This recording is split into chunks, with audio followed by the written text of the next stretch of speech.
All right, so this is our first session on managerial finance for us here that are doing MAC.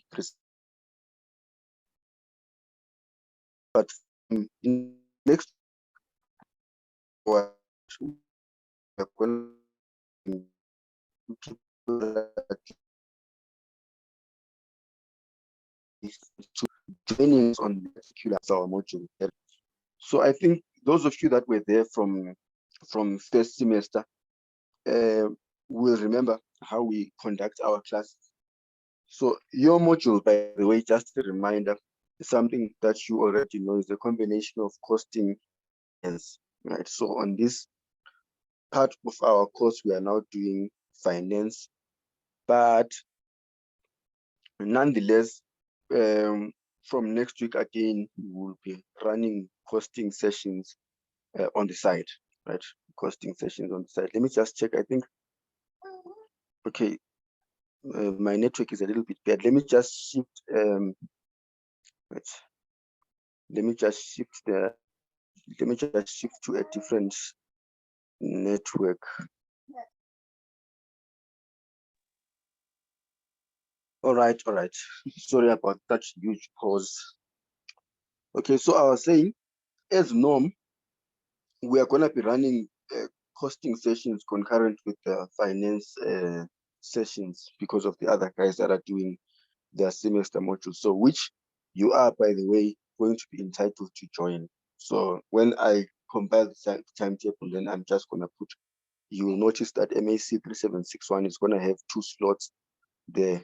So if you get to do costing, and then we get to continue again with the finance, right?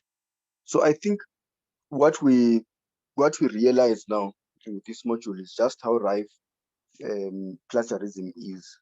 So which leads us to the point of how important it is for us to participate in these classes, for us to, to engage in these classes, so that on your own, you're able to do the calculations. In as much as I'm going to be there for the tests and the exams, you also need a great deal of your own input, particularly when it comes to, from the years before, I think we realized that most of the plagiarism has been coming from the theory questions, has been coming from the theory questions, and of which I've advised before that because of that, you shouldn't take most of the theory questions that I give there.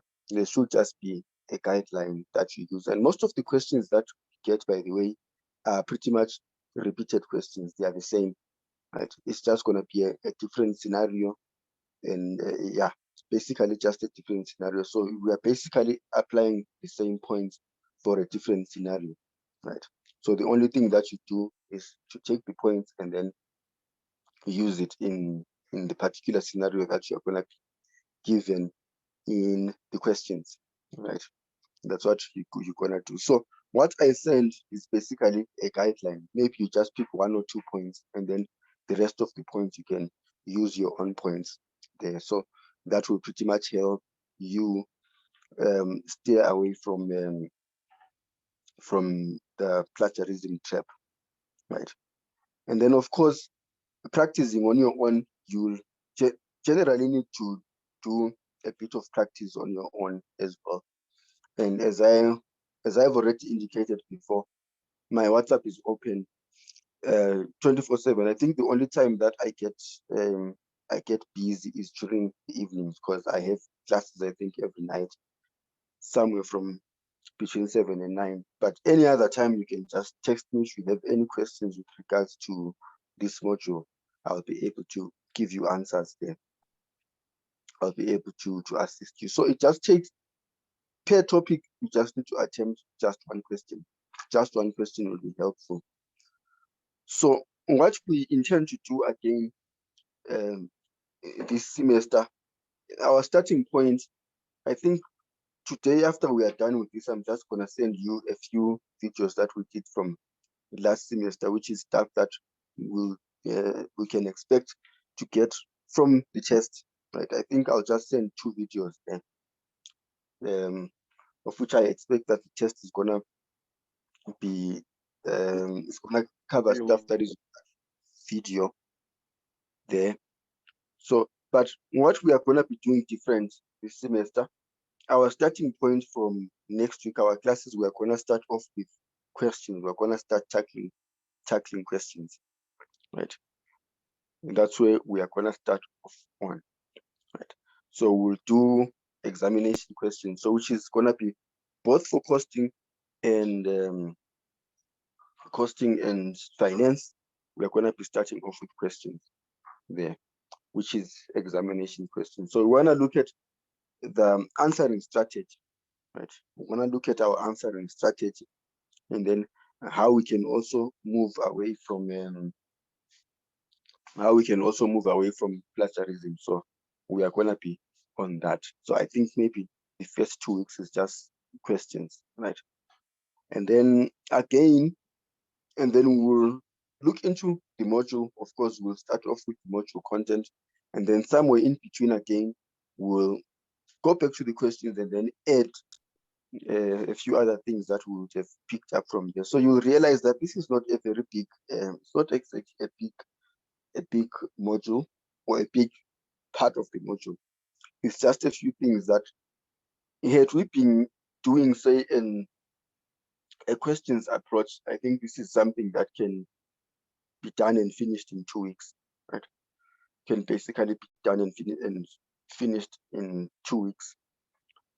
But because we are trying to get knowledge on it, then hence it's gonna stretch up until we get to October, thereabouts. And then I would love for you guys to also do maybe part of the questions that we'll be doing. I think I did this the other year with other students where we can do presentations, right? We can basically do presentations. I think last semester I asked for volunteers even from the other group. We didn't get enough volunteers on that, but we will see. Hopefully we'll get good feedback this semester, and then we can have volunteers to tackle questions. So if I give you a question to take us through in class, saying, let's suppose the session is going to be on Tuesday, so I'm going to give you a week to prepare. So I'm going to give you the question on Tuesday, and then you're going to do the presentation next Tuesday. So within that week, we can then liaise, right? You and me, we can then liaise and then go through the question and then give you a few pointers, and then you can be able to present the question in class. So it's going to be recorded again for the benefit of the other students. So one good thing about that is once you have presented a certain question, you are not going to have trouble with a question that's going to be similar to that. So these questions are the same, as I already said. The principle is the same. I think the examiners did indicate last semester that what's important is principle, right? Is for you to demonstrate that you understand the principle. We might have differing numbers at the end of the day, and we have to have differing numbers at the end of the day because we might come up with different conclusions, slightly different conclusions. So we don't expect that we all get the same answers. But at the end of the day, once you've done the presentation, you have basically grilled us on the principle. So if there's anyone that understands the principle, then you are going to be the first one to understand the principle because you are teaching us that principle. You see, so that's going to be very much helpful for you. And in any case, presentations also help you at your, wherever you are going to be, maybe at your workplace, you are also going to be doing presentations. So this is our place to train you as well for society, right? Because at some point you might be required to make a certain representation, to go for an interview. So that's very good. So you and I would therefore go through the questions before, and then what we expect people to ask, I think I'll ask you the questions prior, and then you can be able to provide, or we can be able to discuss your answers for that. All right, so back on this module now, managerial finance, just a brief overview of what's going on here. Just a brief overview of what's going on here. Okay, let me. All right, so Chapter 1, so I think I shared this textbook. If you don't have this textbook, you can just let me know, so I reshare it on the group. But chapter 1 basically lets us know about who a financial manager is, right? Who a financial manager is and your role as a financial manager. This is what's being spoken about there when you talk of financial management. So you are looking at yourself now as a financial manager, and then you will realize that you are basically going to be engaged in two major decisions, which is the financing decision and then the investment decision. So this is all there. It's all on chapter 1.1. Okay. So financing decision, of course, we are looking at how you acquire funds, right? How and where are you going to be acquiring funds?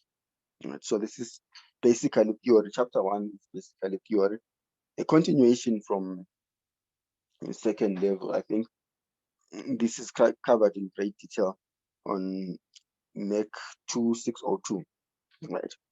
So where are you getting those funds? Which is from whom are you getting those funds? And right, where are you getting them and how are you getting them? This is basically what you're looking at in financing decisions. So it can either be a loan, of course, which is debt. It can either be debt or it can either be equity. So those are the ones that we look at here. So we don't quite look at hybrid instruments here. We basically separate between two, which is going to be either debt financing or equity financing, right? So of which we are going to look at that again. I think the video that I'm going to send is going to talk in detail about that, right? And then the other part is going to be investment decision. So this is basically what you're doing, right? To sum it all up, this is basically what you're going to be doing as a financial management, as a financial manager. So financing decisions, and you're also engaged in investment decisions. So investment decisions, now we are saying, having collected the funds here from either debt or equity, what are you doing with those funds? Are you engaging in activities that are beneficial to the organization, right? So here, investment decisions, we are therefore going to be vetting the different decisions that you are likely to go for. So in other words, this is investment appraisal, where you've got investment A, investment B, investment C, and then you're trying to decide which one are you going to go for, right? Bear in mind that finance is scarce, right? Finance is scarce. In terms of, you can't exactly have all the money that you need in the world. So there's going to be trade-off decisions that you need to make, right? You're going to have to decide between A, B, or C, course of action A, B, and C, given the funds that you have, right? So in other words, say you've got 500 million. So with 500 million, you can't basically do all the investments that the organization wishes to make, right? So you need to decide between the competing courses of action, right? But then how do you arrive at that decision? Then this is what's discussed there on investment decision. So it's going to be done again much later in detail there. So this is just a brief overview. Again, what you get on chapter 1 is just a brief explanation of what you are going to be doing, right, as a financial manager. And then later now, we get to be doing the scenarios. I think one of the videos again is going to provide us with the scenarios, an example of scenarios. So this is also there on level 2. So you're looking at, say, net present value, looking at what were the other ones? IRR. Those are the ones that you're looking at there.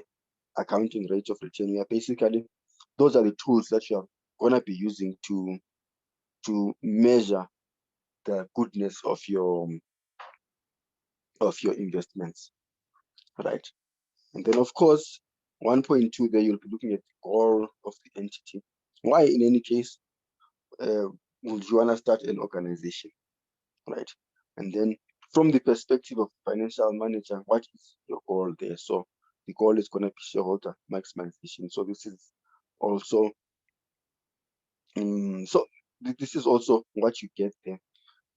But basically, here in chapter 1, we are covering theory questions, particularly up to, say, capital markets, right? Up to capital markets. We are basically covering stuff that you could typically get on theory questions. So that's what you have there.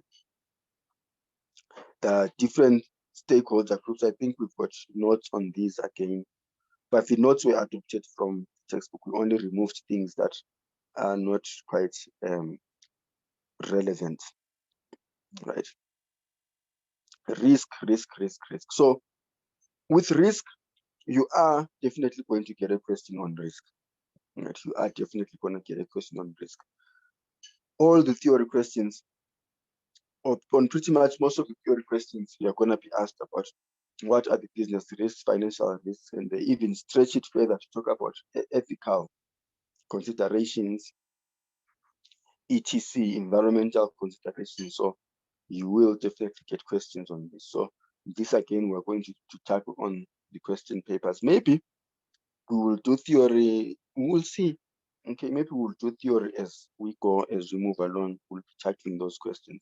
But here again, what's expected of you is your application to the scenario. How realistic can you be? Right, and then capital markets, right? Capital markets again, we are still looking at raising equity funds, right? Basically, we are still on this part here, financing decisions. So obviously, you're going to be getting your money from the capital markets, right? So these capital markets, as you are going to see, are going to be subdivided again, right, into two, the primary and secondary. So you're going to be looking at that here. And then the future values and present values here, we are going to be making use of a financial calculator. But it's good again for us to know the formulas to use there. Right? The formulas to use, because sometimes if, say, a solution has been provided to you and it uses a financial calculator, you can always go for the other option and use either mathematical tables or use the formula there. That can be very much helpful for you in differentiating your work from other people, right? It's always nice to have options, right? It's good to have options.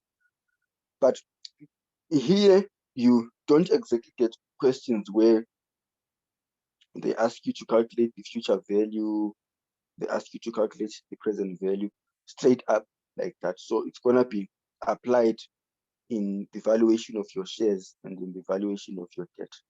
Right? They will simply ask you to find the value of a debt, so of which you need to deduce from there that you are finding the present value of an annuity for the most part, right? Then annuities, you can also be asked to calculate the value of a debt, and that debt is going to be sort of a perpetuity, right? So even shares, right? Even shares, equity shares, you can basically use either of these methods to calculate the value of those shares, present value of those shares, right? So it's basically gonna be dependent on the information that's given there, but we will look at that there. Right, chapter 2 again is still more on the theory, right? What you see here now, political environment, economic environment, we are looking at stuff like, I think it's Pestel, one of the tools that you use in your analysis here. One of the tools that we use there is Pestel, where you are basically, this is management now, where you are basically analyzing the macro environment within which a business operates, right? So this is something that you can basically just read through. So what happens is, once you have read through this, it's hard to forget this, right? Once you have read through it, Even when you get a solution, you can easily pick up, oh, I once read this. But the most important thing, again, of course, is your understanding. When we talk of political, the key word is political. Okay, what sort of things are we talking about? Have something in your mind. Okay, be able to apply it to a given scenario. Economic, social, technological, regulatory. What sort of things are we looking at there? Right, competitive, etc. So you need to be able to come up with examples of your own on that one. Right, and then again, if it's not pastel, it's most likely going to be SWOT analysis, right, which is your strengths, weaknesses, opportunities, and threats. Right, so this is basically very important for any organization, because as you are part of the management team, you should be able to assess these, right? You should be able to assess these. These help you in making decisions, right? These basically help you in making decisions. So the rest of these, you are just reading through to get an idea, right? The rest of those. And then risk, again, this is a continuation from second level. I think we have this, I do have this on the notes again, but this is also something that you get on theory. Right? Risk is important, and it's a critical skill, by the way. But more than that, risk response is very important. It's what's more important here. Right? What is risk avoidance, risk transfer, risk acceptance, risk mitigation, and then risk diversification? And that's where our main focus is going to be on there. So as we are discussing this, while you are preparing for the test, this isn't much. Just read through. Just read through. This really isn't much. You are just reading through, and then together with the videos that I'm gonna send. So the videos are gonna be, I think most of what's gonna be on the videos is a bit of calculations, a bit more on the calculation side. All right, capital structure and cost of capital.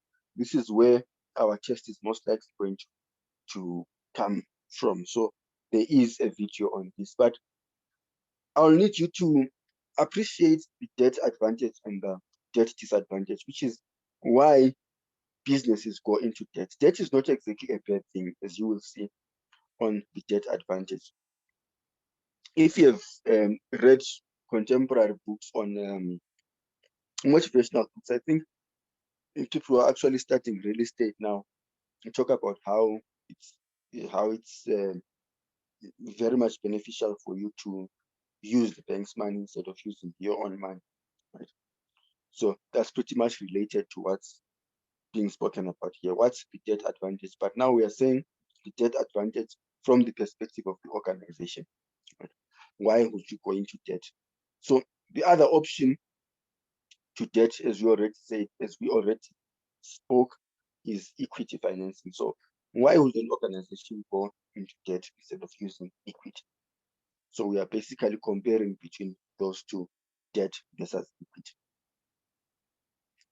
So for the most part, the advantages of using debt are most likely going to be the disadvantages of using equity, and then the disadvantages of using debt are going to be the advantages of using equity. So once you get stranded, you can always look at it from that perspective there. So sometimes a question may not necessarily say or ask you what are the advantages of debt. They can just merely give you a scenario where a company is trying to raise finances, and then they ask you to provide advice, right? What advice can you give there? So the kind of advice now that you are giving needs to weigh the options. So which is going to be equity against your debt. So you are going to be looking at the advantages of those then. All right. So which is obviously how do you measure? So capital structure is basically about the long-term financing of an organization, right? So which is debt versus equity in the long term, right?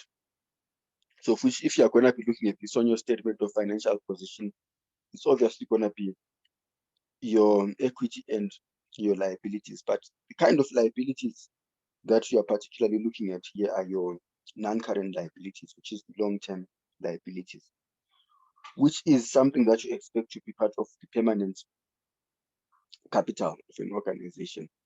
So there's a ratio that you can use to assess that, so which is going to be gearing, the gearing ratio. So here we start off by talking about what is financial gearing, right?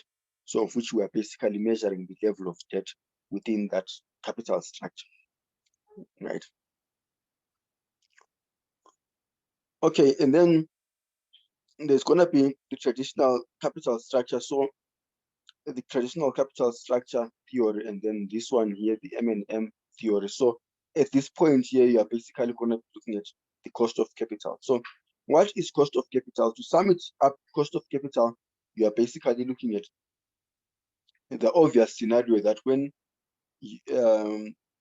funds are being provided to an organization, those funds are not provided for free, right?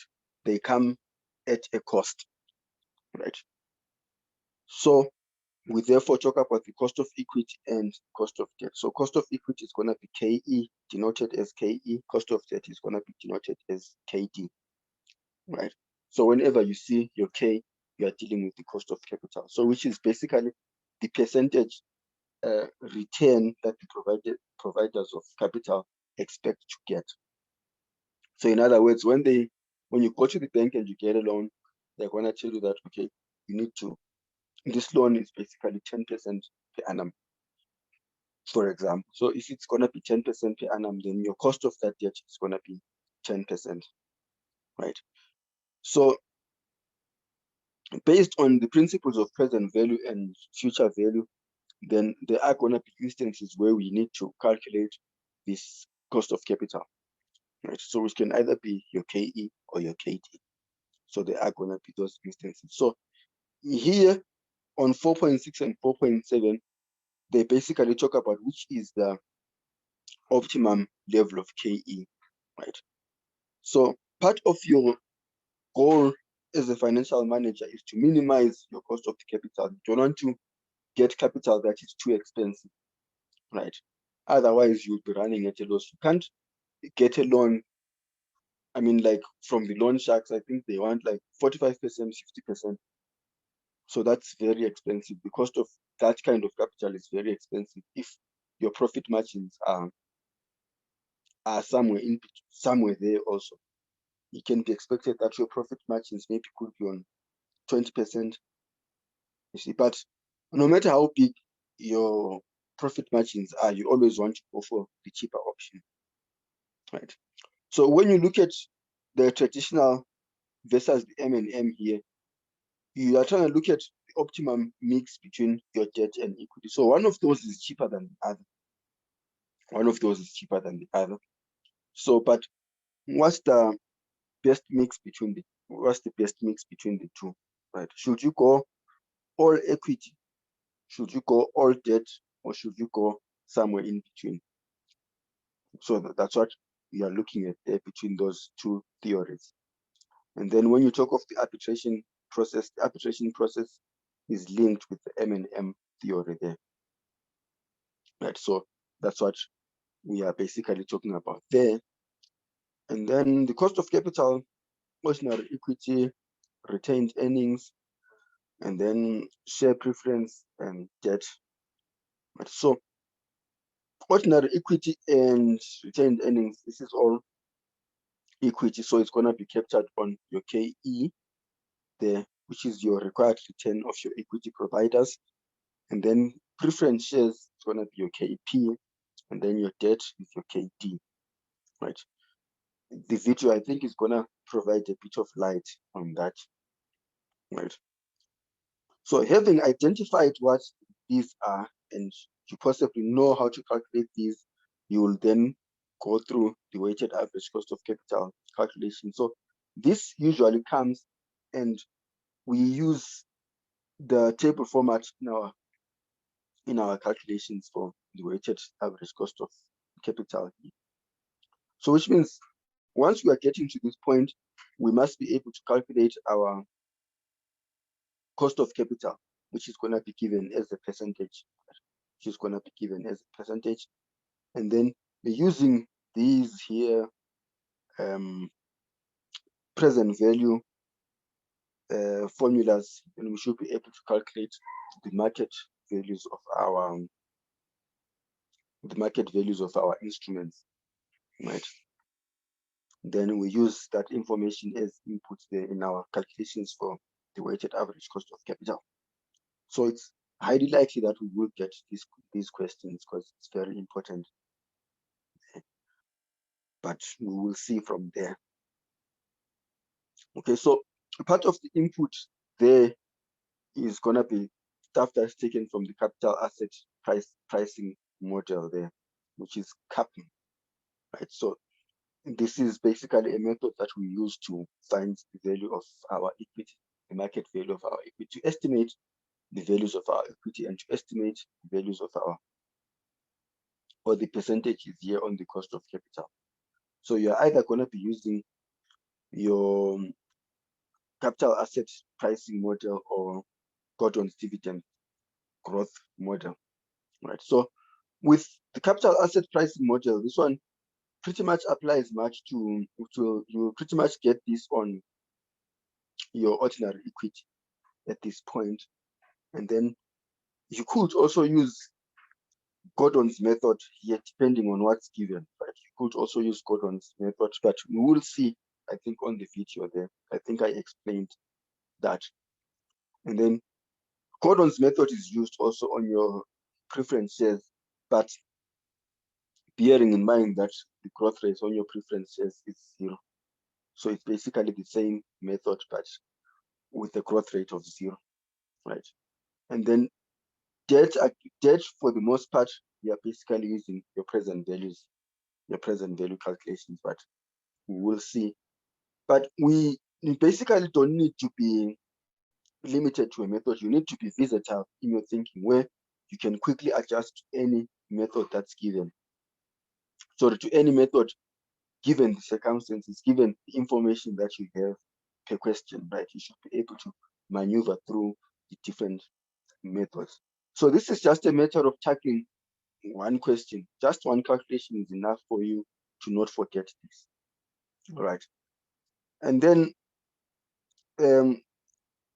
most likely our test might have investment decisions. It might have investment decisions, which is capital budgeting again. Capital budgeting. So most of the questions, by the way, they start you off on your calculation of your weighted average cost of capital. Then you need to use the value that you have here to weigh your investment, your investment. So these are the methods that we can use here. Payback period is very straightforward. So this is also there at second level. Discounted payback period is also there at second level. But you are likely going to get a question on net present value. This is their favorite, and then they can stretch it again to net present value index there. And then under so which method do you use when projects have got different life cycles? I think part of the assignments that we'll do for the other group, you might have questions on this there, right? And then the internal rate of return is very similar to net present value, right? And then here, I think they provide a comparative example of NPV and IRR. Then what are the circumstances where NPV is good, and then what are the circumstances where IRR is good? So the advantages and disadvantages of each there. So which might push us to why we have the modified internal rate of return. So for exam purposes, they normally ask net present value and internal rate of return. But because our examiners are shitty now, we can expect this modified internal rate of return. So we should be prepared again for modified internal rate of return and net present value index method. So they may not really ask you to calculate the net present value or net present value index method. They give you a scenario that should ideally push you to the net present value. Oh, oops, I think I've gone to the chapter there. They will basically give you a scenario that will push you to that will basically force you into using either of these methods, right? For example, they will give you competing projects that have got, say, different project life cycles, right?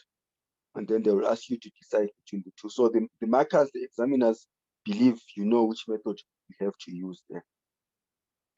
So they will give you a scenario that will push you into using, say, the net present value index method, or they will push you again into a method which is the modified internal rate of return, right? So we need to be on the lookout for that. We need to be on the lookout for that again,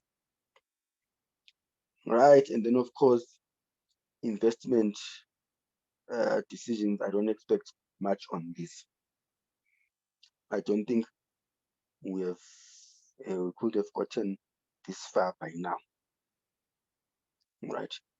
So I'm gonna provide you with the links there for. I'm gonna provide you with the links there. I think we could have investment decisions and investment decisions generally, capital structure, weighted average cost of capital, that we should have that there, and then investment decisions. So once you go through that, you should be prepared for the exam. It's not an exam, sorry, the test, right? Should be prepared for the test. I don't know if we have any questions. I don't know if we have any questions there. So after the test, I'm then gonna give us the timetable for this semester, and then take note of the costing sessions and the finance sessions. Please attend both. Please attend both. And then, like I said, we are gonna be starting off with the questions. So I'm gonna post the questions, and then most of the questions, by the way, if it's finance, I'm gonna be getting the questions from the semester modules because they have a full paper on finance there. So it's gonna be very helpful if we study according to their papers there, since they have a bigger chunk. All right, any questions, ladies and gentlemen, before I go and fetch the videos for you? All right, perfect. So I'm just gonna put up the video on the group and then just go through the videos. Then if there's anything that's giving you a challenge there, you can just get to me on that.